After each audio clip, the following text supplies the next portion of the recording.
إن الله وملائكته يصلون على النبي يا أيها الذين آمنوا صلوا عليه وسلموا تسليما. اللهم صل على سيدنا ومولانا محمد وعلى آل سيدنا ومولانا محمد وعلى آله وأصحابه وبارك وسلم كثيرا كثيرا. أعوذ بالله من الشيطان الرجيم. بسم الله الرحمن الرحيم. الحج أشهر معلومات، فمن فرض فيهن الحج فلا رفث ولا فسوق ولا جدال في الحج، وما تفعلوا من خير يعلمه الله، وتزودوا فإن خير الزاد التقوى، واتقوني يا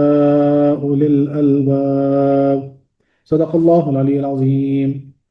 حج چند مہینے ہے جانے ہوئے، پس جو فرض کرے بیچ ان کے حج کو، پس نہیں ہے جمع اور نہ فسق کی باتیں اور نہ جھگڑا بیچ حج کے، اور جو کچھ کرو گے بھلائی سے جانتا ہے اسے اللہ، اور توشہ لو، پس تحقیق بہتر توشہ پرہیزگاری ہے، اور ڈرو مجھ سے اے عقل والو. اور تفسیریں جو لکھا جاتا ہے وہ ایسے ہے کہ حج کے کئی مہینے ہیں جانے ہوئے، تو جو ان میں حج کی نیت کرے تو نہ عورتوں کے سامنے صحبت کا تذکرہ ہو اور نہ کوئی گناہ، نہ کسی سے جھگڑا حج کے وقت تک، اور تم جو بھلائی کرو اللہ اسے جانتا ہے، اور توشہ ساتھ لو کہ سب سے بہترین توشہ پرہیزگاری ہے، اور مجھ سے ڈرتے رہو اے عقل وال. اس آیت کا پچھلی آیتوں سے جنترا تعلق ہے. پچھلی آیت میں تمتع کا ذکر تھا، اور تمتع میں عمرہ حج کے مہینوں میں ادا کرنا ضروری ہے، لہٰذا اب حج کے مہینے بیان کیے جا رہے ہیں تاکہ تمتع کا پورا پتہ لگ جائے. پچھلی آیتوں میں حج کا بھی ذکر تھا، اب اس کا وقت بتایا جا رہا ہے، تو گویا یہ آیت پچھلی آیت کا تتمہ ہے، یعنی اس کا کنٹینیشن ہے. پچھلی آیت میں فرمایا گیا کہ حج و عمرہ پورا کرو، جس سے شبہ ہو سکتا تھا کہ حج بھی عمرے کی طرح ہمیشہ کیا جا سکتا ہے، لہٰذا اب فرمایا جا رہا ہے کہ نہیں، حج کے لیے کچھ مہینے مقرر ہیں، عمرے کے لیے کوئی وقت مقرر نہیں. پچھلی آیت میں تقوی اور پرہیزگاری کا حکم دیا گیا، اب اس کی تفصیل بیان ہو رہی ہے کہ حج میں جمع و گناہ اور جھگڑا چھوڑنا، چوری اور ڈکیتی، بھیک وغیرہ سے بچنے کے لیے توشہ ساتھ لے جانا تقوی ہے. اب اس آیت کا شان نزول کیا ہے اس کو سنیے. بعض یمنی لوگ بے سر و سامان ہی حج کے لیے چل پڑتے تھے، اور اپنے کو متوکل کہتے تھے، اور سمجھتے تھے کہ ہم تو اللہ کے مہمان ہیں اور اس کے گھر کے حاجی ہیں، کیا ہمیں روٹی نہ کھلائے گا، اور مکہ مکرمہ پہنچ کر لوگوں سے سوال شروع کر دیتے تھے، بلکہ کبھی غربت کی وجہ سے غضب، خیانت اور لوٹ مار بھی کر لیتے تھے. ان کے حق میں اس آیت کا آخری جملہ وَتَزَوَّدُوا سے الباب تک نازل ہوا، جس میں انہیں ہدایت کی گئی کہ توشہ لے کر حج کو چلو کہ تمہیں آخرت کا بہترین توشہ یعنی تقوی حاصل ہو. یہ اس کا شان نزول ہے. یعنی یمنی کچھ لوگ ہوا کرتے تھے اس وقت، جو ہے نا، یعنی بغیر ساد و سامان لیے، بغیر کچھ لیے جو ہے نا حج کے لیے نکل پڑتے تھے، اور یہ بات بولتے تھے کہ بھائی ہم تو اللہ کے جو ہے نا گھر کے جو ہے نا مہمان ہیں، کہ اللہ ہمیں نہیں کھلائے گا، ایسا کر کے پہنچ جاتے تھے. اور پھر وہاں پہنچنے کے بعد جب بھوک کا غلبہ یعنی ہوتا تو جو ہے نا لوگوں سے مانگ لیتے تھے، یا نہیں تو پھر جو ہے نا اگر کبھی وہ بھی نہیں ہوا تو پھر جو ہے نا لوٹ مار مچاتے تھے. تو اس وجہ سے جو ہے نا ان کے لیے جو ہے نا یہ آیت کا جو ٹکڑا ہے آخری کا، جہاں سے بتایا جا رہا ہے کہ وہ اپنا توشہ اپنے ساتھ لاؤ اور وہ بہترین تقوی ہے کر کے اور اللہ سے ڈرو گے، تو وہ نازل ہوا. الحج اشہر معلومات، حج سے پہلے وقت پوشیدہ ہیں، کیونکہ حج چند کاموں کا نام ہے، اس کی خبر اشہر یعنی مہینے نہیں بن سکتے. الحج میں الف لام عہدی ہے، یعنی وہ حج جو گزشتہ انبیاء اکرام کے زمانے میں سے چلا آ رہا ہے. خیال رہے کہ آدم علیہ السلام کے زمانے میں بھی حج طواف اور وقوف عرفات کا نام تھا، یعنی آدم علیہ السلام کے زمانے میں بھی حج تھا. اور وہ کیا تھا؟ بولے حج کعبے کا طواف تھا، عرفات کے میدان میں ٹھہرنا، یہ حج ہوتا تھا آدم علیہ السلام کے زمانے میں. پھر زمانے ابراہیم میں اس میں رمی، قربانی، صفا مروا، صحیح کا اضافہ ہوا. ابراہیم علیہ السلام کے دور میں سارے اضافے ہوئے، صحیح کا اضافہ ہو گیا، حضرت رضی اللہ عنہ کی جو ہے نا سنت آ گئی، رمی یعنی کنکری مارنا شیطان کو، اسماعیل علیہ السلام کے ذبح ہوتے اور شیطان جو ہے نا انہیں پتھر بنا کے نشان بنا دیا گیا، تو وہ ساری چیزیں اس میں اضافہ ہو گئی. ہمارے حضور کے زمانے میں طواف قدوم یا وداع اور طواف قدوم میں رمل یعنی اکڑ کر چلنا کا اضافہ ہوا. ارکان حج میں زیادتی ہوتی رہی ہے، مشرکین نے اس میں بت پرستی، ننگے طواف کرنا، زمان حج میں دروازے کی راہ مکان میں نہ جانا کا اضافہ کیا، جسے اسلام نے مٹایا. یعنی مشرکین بھی جو ہے نا بہت سارے مسئلے مسائل اس میں ایڈ کرتے گئے، جیسے لنگے بدن ہو کے جانا طواف کرنا،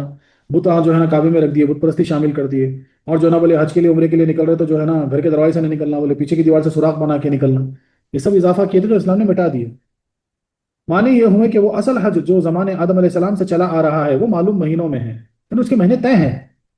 اشہر شہر کی جمع ہے بمانے مہینہ، اگرچہ جمع کم سے کم 3 پر بولتے ہیں، مگر یہاں 2 ماہ 10 دن یعنی شوال، ذیقات اور ذی الحجہ کے 10 دن کے مراد ہیں، کیونکہ کبھی ایک سے زیادہ کو بھی جمع سے تعبیر کر دیتے ہیں، جیسا قلوبکما اور اشہر سے عربی مہینے مراد ہیں نہ کہ شمسی، کیونکہ اسلامی کام چاند کے مہینوں سے ہوتا ہے۔ اس کی حکمتیں پہلے عرض کی جا چکی۔ معلومات سے پہلے جانے پہچانے ہوئے مہینے مراد ہیں، کیونکہ زمانے جہالت میں حج کے یہی مہینے تھے، یعنی اسلام سے پہلے بھی جو ہے نا حج جو کرتے تھے وہ اسی میں کرتے تھے، یعنی شوال، ذیقات اور ذی الحجہ کے 10 دن۔ شریعت نے وقت حج میں تبدیلی نہ کی، بلکہ کفار جو مہینوں میں تبدیلی کر دیتے تھے کہ کبھی رجب کو شوال کر دیتے تھے اور شوال کو سفر، اسے بند کر دیا۔ کبھی ہوتا کیا تھا یہ، جو یعنی مشرک لوگ تھے، لوگ کرتے کیا تھے، وہ لوگ مہینوں کے نام بدل دیتے تھے۔ کبھی رجب کا مہینہ چل رہا اس کو جو ہے نا سفر بنا دیتے تھے، کبھی جو ہے نا یہ رجب کا مہینہ چل رہا اس کو جو ہے نا یعنی کچھ یعنی ذی القعدہ بنا دیتے تھے ایسا۔ تو یہ ساری چیزیں چلتی تھی، تو اس کو جو ہے نا یعنی اسلام نے کیا کیا وقت بدلنا، تبدیلی مہینوں کے نام تبدیل کرنے کے لیے روک دی۔ یعنی حج کے مہینے وہ ہیں جو پہلے سے جانے پہچانے ہوئے ہیں، جو دنیا کی پیدائش کے وقت سے مقرر ہے، تمہارے بنائے ہوئے نہیں۔ اب آدم علیہ السلام کو دنیا کی پیدائش ہو گئی، بولے جب سے ہی مقرر ہے، بولے تمہارے بنائے ہوئے نہیں ہیں۔ حج کے مہینے تو مقرر ہے، یہ 2 مہینے 10 دن یہ مقرر ہے۔ یعنی اے مسلمانوں، حج کا وقت وہی 2 مہینے اور 10 دن ہیں جو تمہیں پہلے سے معلوم ہے۔ رہی یہ بات کہ حج تو وقت 9 ذی الحجہ کو ہوتا ہے، پھر اس کا وقت 2.5 مہینے کیوں کر ہو؟ اس کی وجہ انشاءاللہ اعتراض و جواب میں عرض کی جائے گی نا، وہ 2.5 مہینے کیوں ہیں، سوال اٹھ سکتا ہے آپ کے ذہن میں کہ بھائی ہم تو خالی 9 10 کو ذی الحجہ کو کرتے، بولے پھر 2.5 مہینے کیوں رکھے گا؟ تو سوال جواب میں بات کریں گے۔ فمن فرض فیہن الحج، فرض کے لفظی معنی ہے کاٹنا، کھودنا، چونکہ کاٹنے کا اثر چیز میں لازم ہو جاتا ہے، اس لیے لازم اور ضروری کو بھی فرض کہہ دیتے ہیں۔ یا فرض کے معنی ہے جدا کرنا، جیسے سورۃ انزلناہا وفرضناہا، چونکہ ضروری چیز بھی غیر ضروری سے جدا ہوتی ہے اس لیے اسے فرض کہہ دیتے ہیں۔ یہاں فرض بمانے اوجبہ ہے، یعنی جو کوئی ان مہینوں میں احرام تبدیلیاں یا ہدی تیار کر کے اپنے پر حج فرض کر لے، یعنی جیسے آپ احرام بن لیے فرض ہو گیا، ہدی کا جانور تیار کرے فرض ہو گیا، یعنی حج کی کوئی بھی تیاری کرے اس مہینوں میں تو حج فرض ہو گیا۔ خیال رہے کہ حج تو رب نے یعنی عمر میں ایک بار حج فرض کیا اللہ تعالیٰ نے، مگر جب بھی کوئی احرام باندھ لے اس پر ضرور فرض ہو جاتا ہے، جیسے تکبیر تحریمہ سے نماز، جیسا نماز میں ہم اللہ اکبر بول کے ٹھہر گئے نا تو اب نماز فرض ہو گئی، چاہے نفلی کیوں نہ پڑھ لے آپ کو پوری ادا کرنی ہے، آپ چھوڑ نہیں سکتے۔ ویسے ہی جو ہے نا حج کے ہے تو زندگی میں ایک بار اللہ تعالیٰ نے فرض کیا، لیکن کچھ بھی اس کے متعلق احرام باندھ لیے یا ہدیے کا جانور یا تیار کر لیے یا سفر باندھ لیے، جو بھی کرے پھر وہ حج یعنی آپ کا فرض ہو گیا۔ فلا رفث فلا فسوق ولا جدال فی الحج، یہ فے جزائیہ ہے اور یہ جملہ من کی جزا۔ رفث کے معنی ہیں جمع، مگر یہاں جمع اور اس کے اسباب جیسا بوسہ وغیرہ، بلکہ عورت کے سامنے اس کا تذکرہ کرنا بھی اس میں داخل ہے، تو یہ ساری چیزوں سے آپ کو پرہیز کرنا ہے۔ پھر فسوق کے معنی ہے شریعت کے حدود توڑنا اور گناہ کرنا، جیسے غیبت، گالی گلوز وغیرہ۔ تو جیسے احرام باندھے تو یہ سب جو ہے نا آپ پابندی میں آ جاتے ہیں یہ سب چیزوں سے، نہ وہاں پہ عورت سے بوسہ ہے، نہ عورت کو چھونا ہے، نہ یعنی جمع کرنا ہے، نہ جمع کے متعلق باتیں کرنی ہے، یہ سب منع ہے۔ اور اس کے بعد فسق یعنی جھوٹ، چغلی، غیبت، کبر وغیرہ، حسد، یہ سب چیزیں نہیں کرنا ہے۔ جدال مفاعلات کا مزدور ہے، اس کا مادہ جدل بمانے فتل ہے، بانٹنا و لپیٹنا ہے۔ لگام کو جدیل کہا جاتا ہے، جھگڑے کو اسی لیے جدال کہتے ہیں کہ اس سے ہر ایک دوسرے کو اپنے جال میں لپیٹتا ہے۔ یہاں یا تو نوکر چاکر کے ساتھ ساتھیوں، نوکر چاکر یا ساتھیوں یا کرایہ داروں وغیرہ سے جھگڑا کرنا مراد ہے، یا تاریخ حج کے بارے میں اختلاف کرنا کہ کوئی کہے کہ اس سال حج غلط ہوا، چاند چھوٹا ہے، کوئی کہے کہ حج صحیح ہوا، یا امیر حج کی مخالفت کرنا یا حج کی شیخی مارنا، یعنی اگرچہ گناہ ہمیشہ ہی برابر ہیں، مگر جو حج کا احرام باندھ لے اس پر جمع، بلکہ جمع کی باتیں، گالی گلوچ، جھگڑے وغیرہ بہت سخت منع، بلکہ مکہ معظمہ پہنچ کر گناہ کرنا تو خدا کی پناہ کہ جیسے وہاں ایک نیکی کا ثواب 1,00,000 کے برابر ہے، ایسے ہی وہاں ایک گناہ کا عذاب بھی 1,00,000 کا ہے، اسی لیے وہاں تو گناہ سے بہت ڈرو۔ اللہ اکبر۔ دیکھیں کیا بتایا جا رہا ہے کہ بھائی جیسے تم احرام یعنی عمرہ کے لیے نکلے، احرام باندھ کے حج کے لیے نکلے، اب ان ساری چیزوں سے پرہیز کرنا ہے، نہ جو ہے نا حالانکہ بیوی ہے حلال ہے لیکن حرام ہو جاتی ہے اس وقت، یہاں تک کہ کرنا تو دور کی بات ہے اس تعلق سے بات بھی مت کرو، ایسا ہے کام آ گیا۔ پھر اس کے بعد نہ جھوٹ، نہ غیبت، نہ چغلی، شیخی تک نہیں ماننا ہے کہ بھائی ہم دیکھو ماشاءاللہ اتنے عمرے کرے، بولے ہم ایسا کریں ہم ویسا کریں، یہ تک نہیں بولنا۔ یہ تک نہیں بولنا کہ ہو سکتا ہے چاند کی تاریخ کا کیلکولیشن غلط ہے، بولے ہو سکتا ہے حج جو ہے نا پہلے ہو گیا، تاریخ غلط ہو گئی، کوئی امیر بولے شیخی مارے، بولے بھائی دیکھو ہم ایسا کریں ایسا کریں، بولے ایسا کرے ایسا ٹھہرے یہ ساری چیزوں سے پرہیز کرنا ہے، کیونکہ وہاں پر جانے کے بعد مکہ مکرمہ میں کیا ہے، ایک نیکی کا ثواب 1 لاکھ کے برابر، اور ویسے ہی ایک گناہ کا عذاب 1 لاکھ گناہ کے برابر۔ اللہ اکبر اللہ اکبر۔ اسی لیے مکہ شریف اور مدینہ شریف میں بہت احتیاط سے رہنا ہے، اور خدا کا خوف دل میں رکھو کہ وہاں جو ہے نا ڈرو اس چیز سے کہ ایک نیکی جب 1 لاکھ کا ثواب لا سکتی تو ایک گناہ بھی 1 لاکھ گناہوں کے برابر ہو سکتا ہے۔ اللہ اکبر اللہ اکبر۔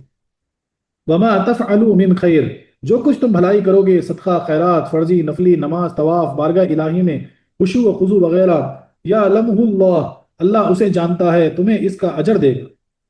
اس جملے کے 2 مطلب ہو سکتے ہیں، ایک یہ کہ اے حاجیو، تم حج کے زمانے میں جو بھلائی ہو سکتا کر گزرو، یہ موقع پھر میسر ہونا مشکل ہے، یا اے انسانوں، اپنی زندگی میں جو ہو سکے خیر کما لو، ہر دم کو آخری دم سمجھو، تمہارے اعمال سے نہ تو ہم بے خبر ہیں، نہ ہمارے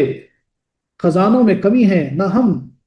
بخیل ہیں، تمہیں اجرت اپنی شان کے لائق دیں گے، سبحان اللہ، نہ کہ تمہارے عمل کے لائق، اس کے سوا خیال رکھو۔ یعنی اللہ تعالیٰ کیا فرما رہے ہیں؟ بولے یا تو حاجیوں کو یہ حکم ہے یا تو پھر عام مسلمانوں کو حکم ہے۔ اگر حاجیوں کا حکم مانیں گے تو یہ کہ بھائی حج میں تم کو جو موقع ملا، پتہ نہیں پھر ملے یا نہ ملے، جتنا ہو سکے نیکی کما لو، اللہ تمہارے ہر اعمال سے جو ہے نا آگاہ ہے۔ اور اگر مسلمانوں سے خطاب ہے تو بولے ہر دم کو آخری دم جانو، پتہ نہیں کیا، دیکھو نا آج کی جو خبر آئی، بولے عمرہ کر کے پاک و صاف ہو کے جو ہے نا مدینے روانہ ہو رہے تھے اور ساری بس کے جو لوگ ہلاک ہو گئے، شہید ہوئے، چلو بڑا مرتبہ ملا ماشاءاللہ، لیکن وقت کا بھروسہ نہیں، اس لیے کہتے ہیں کہ ہر لمحے کو غنیمت جانو، ہر لمحے کو غنیمت جانو، اللہ کی بات کرو، جو نیکی کا موقع ملے کما لو۔ خیال رکھو کہ وتزودو، اس کا مادہ ہے زاد بمانے بڑھانا اور زیادتی کرنا، وتزدادو کیل بعیر، توشے کو اس لیے زاد کہتے ہیں کہ وہ کسی قدر زیادہ لیا جاتا ہے تاکہ کام آئے۔ تز تزودو کے معنی ہیں توشہ ساتھ لینا، یعنی حج کے لیے توشہ ساتھ لے کر کرو، ساتھ لیا کرو، یعنی حج کے لیے عمرے کے لیے جب بھی سفر باندھو، پہلے تو بہت بڑے بڑے سفر ہوتے تھے نا، وہ جاتے جاتے 3 مہینے لگ جاتے تھے، کبھی مہینہ بھر لگ جاتا تھا کسی کو، مثال کے طور پر، تو بولے توشہ اپنا کھانا پینا اپنے ساتھ لے کر چلو۔ فإن خیر الزاد التقوی، یہاں یا تو تقوی سے بھیک لوٹ مار سے بچنا مراد ہے، یا پرہیزگاری یعنی حج میں آ کر گناہوں اور بھیک سے بچنا بہترین توشہ ہے، یا دنیاوی توشہ اطمینان قلب اور تقوی کا ذریعہ ہے، پھر یہ تقوی آخرت کا توشہ ہے۔ دونوں معنی اس کے ہو سکتے ہیں، بھلے حج میں آ کے جو ہے نا وہاں فتنہ فساد مت کرو، بولے توشہ لاؤ تاکہ جو ہے نا تم کو سکون رہے، تم تقوی پرہیزگاری کے ساتھ عبادت کرے، یہ ایک بات ہوگی۔ دوسری بات، زندگی میں بھی ویسی جو ہے نا تقوی جو ہے نا بہترین توشہ ہے جو ہر وقت تمہارا ساتھ دے گا۔ فَاتَّقُونِ يَا أُولِي الْأَلْبَابِ، الباب لب کی جمع ہے بمانے عقل، اسی لیے عقل مند کو لبیب کہا جاتا ہے، یعنی اے عقل والو ہمیشہ ہم سے خوف کرتے رہو، کیونکہ عقل کیا کرتی معلوم ہے؟ عقل ہمیشہ نڈر بناتی، بولے بول کے تم کو سمجھا لیتی، بولے ایسے ایسے بہانے بنا گیا عقل، بولے اتنا تو ایسا ہے، بولے ایسا بول رہے نا ایسا ہے، اپنے کو دکھ رہا نا، آپ کو تجربہ ہے تو عقل کیا کرتی معلوم ہے؟ ہمیشہ بیوقوف بناتی۔ تو اس لیے خصوصاً یہاں خطاب کس سے کیا گیا؟ بولے اے عقل والو، عقل والوں سے خطاب کیا گیا، بولے خوف کرو، اللہ سے خوف رکھو، وہ سب جانتا ہے، سبحان اللہ سبحان اللہ۔ تو خلاصہ یہ ہے کہ اے مسلمانوں، عمرہ کی طرف حج ہمیشہ ادا نہیں ہو سکتا، بلکہ اس کے لیے وہی مقرر مہینے ہیں جو تمہیں پہلے سے معلوم ہیں۔ اب کبھی زمانے جہالت کی طرح مہینوں میں رد و بدل کر کے حج کو آگے پیچھے نہ کر لینا، نہ بولے کہ عمرہ تو عمرے کی طرح حج ہمیشہ نہیں کر سکتے، عمرہ کبھی بھی کر سکتے، لیکن حج تو مہینوں جو مقرر کیے گئے اسی میں فکس ہے، وہی کرنا پڑے گا۔ جو کوئی ان مہینوں میں احرام باندھ کر اپنے پر حج لازم کر لے، اسے چاہیے کہ نہ تو اپنی بیوی سے جمع کرے، نہ جمع کے اسباب یعنی بوسہ وغیرہ، نہ اس کا ذکر، نہ کسی کی چغلی غیبت وغیرہ، نہ کسی سے لڑائی جھگڑا اور دنگا فساد، یہ باتیں ہمیشہ ہی بری ہیں، مگر حج میں بہت بری، اور صرف گناہ سے بچنے پر ہی قناعت نہ کرنا، بلکہ یہاں نیکیاں کمانا، کیونکہ تم جو نیکی بھی کرو گے وہ ہمارے علم سے باہر نہیں، ہم ضرور اس کی جزا دیں گے۔ اور غلط پرہیزگاری سے بچو کہ توشہ نہ لاؤ اور متوکل بن کر لوگوں کے سامنے ہاتھ پھیلاؤ، توشہ ضرور ساتھ لو، بہترین توشہ گناہوں سے بچنا ہے، ہم سے ڈرتے رہو۔ یہ اس کا خلاصہ، یعنی ایک سمری جیسا بولتے ہیں نا، اس کی بات ہو گئی۔ تو اب یہ خیال رکھنا ہے کہ جو بھی عمرے کے لیے جا رہے ہیں، مثال کے طور پر چلو گروپ بن کے جا رہا ہے، جیسے ہم بھی جانے والے ہیں مثال کے طور پر، تو اب وہاں جانے کے بعد بولے دیکھو فلانی انہوں ایسا کر دیا، بولے انہوں ویسا کر دیا، بولے یہ ایسا ہو گیا یا ویسا، ان ساری باتوں سے پرہیز کرنا ہے۔ اور جو میاں بیوی ساتھ چل رہے ہیں ان کے لیے بھی ہدایت ہے کہ بھائی ہر وہ چیز سے دور رہنا ہے، وہاں صرف جو ہے نا نظر کس پہ ہو؟ تو بولے عبادت پر ہو، پرہیزگاری پر ہو، تو نیکی کمانے پر ہو، یہ ساری چیزوں کا خیال رکھنا ہے۔ اور پھر وہاں جا کے بھی اگر جھوٹ غیبت چغلی، انہیں ایسا بولی انہیں ویسا بولی، انہیں دیکھو ایسا کری، بولے انہوں اتنے کا شاپنگ کری، بولے انہوں یہ لے لی، انہیں وہ، ارے اس میں پڑھنا ہی نہیں ہے، ورنہ پھر وہاں جا کے بھی جو ہے نا گناہوں کا پٹورا بڑھا لیتا۔